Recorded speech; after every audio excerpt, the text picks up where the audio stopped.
all tired jades, on all mad masters, and all foul ways. Was ever a man so beaten? Was ever a man so rayed? Was ever a man so weary? I am sent before to make a fire, and they are coming after to warm them. Now were not I a little pot, and soon hot, my very lips might freeze to my teeth, my tongue to the roof of my mouth, my heart in my belly, ere I should come by a fire to thaw me. But I with blowing the fire shall warm myself, for, considering the weather, a taller man than I will take cold. Hello, good Curtis. Who is that calls so coldly? A piece of ice. If thou doubt it, thou mayest slide from my shoulder to my heel, with no greater a run, but my head in my neck. A fire, good Curtis.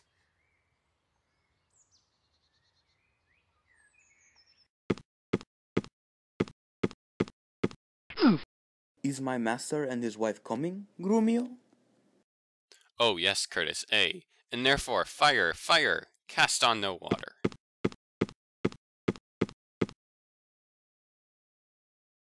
Is she so hot a shrew as she is reported? She was, good Curtis, before this frost, but thou knowest winter tames man, woman, and beast, for it hath tamed my old master and my new mistress, and myself, fellow Curtis. Away, you 3-inch fool! I am no beast! Am I but 3 inches? Why, thy horn is a foot, and so long am I, at the least.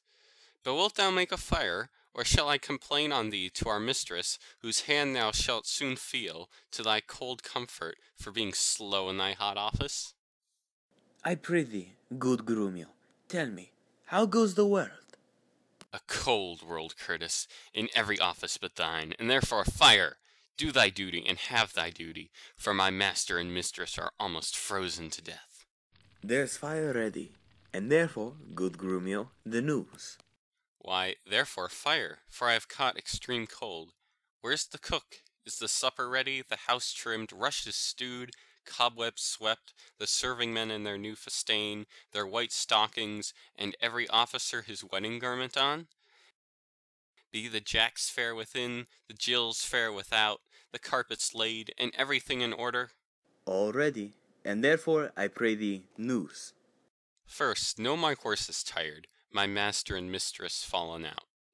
How? Out of their saddles into the dirt, and thereby hangs the tale. Let's hate, good Grumio. Then lend thine ear. Here. This 'tis to feel a tale, not to hear a tale. And therefore 'tis called a sensible tale. And this cuff was but to knock at your ear, and beseech listening. Now I begin.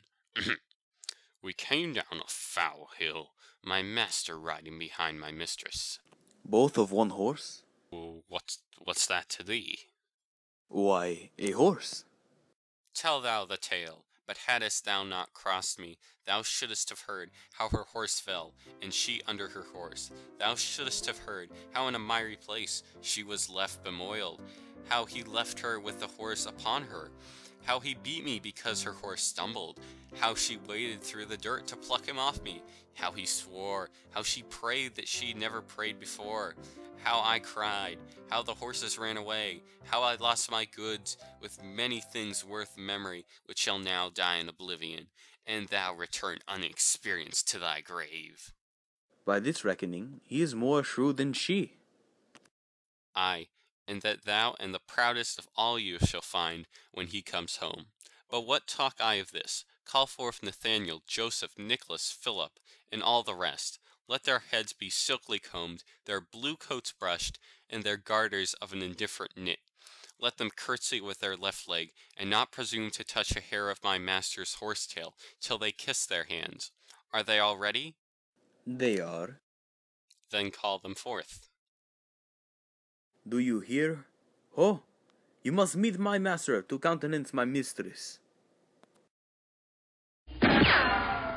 Why, she hath a face of her own. Welcome home, Grumio. Grumio, welcome back. Hello, Grumio. Greetings to all of you. Now, my spruce companions, is all ready and all things neat? All things is ready. How near is our master? E'en at hand, alighted by this, and therefore be not... My goodness, silence! I hear my master. Where be these knaves? No man at the door, to hold my stirrup nor take my horse. Where's Nathaniel, Gregory, Philip? Here Yes, I am, right sir. here, sir. Here, sir, here, sir, here, sir. You log-headed, unpolished grooms. No attendance, no regard, no duty. Go, rascals, go, and fetch my supper in.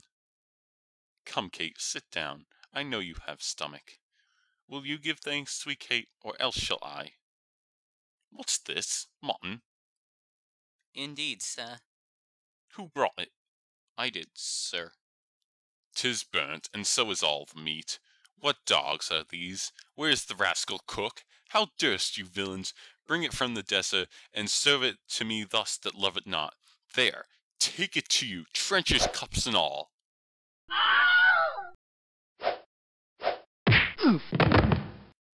You heedless joltheads and unmannered slaves, what do you grumble? I'll be with you straight.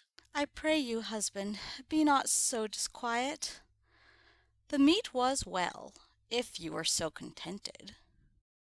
I tell thee, Kate, 'twas burnt and dried away, and I expressly am forbid to touch it, for it engenders choler, planteth ague, and better 'twere the both of us did fast, than feed it with such over-roasted flesh.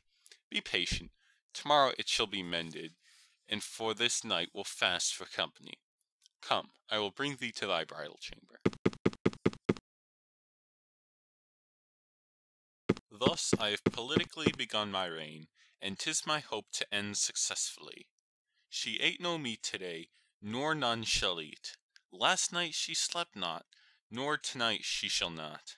As with the meat, some undeserved fault I'll find about the making of the bed, and here I'll fling a pillow, there the bolster, this way the coverlet, another way the sheets. And amid this hurly I intend that all is done in reverent care of her. And, in conclusion, she shall watch all night, and if she chance to nod, I'll rail and brawl, and with the clamour keep her still awake.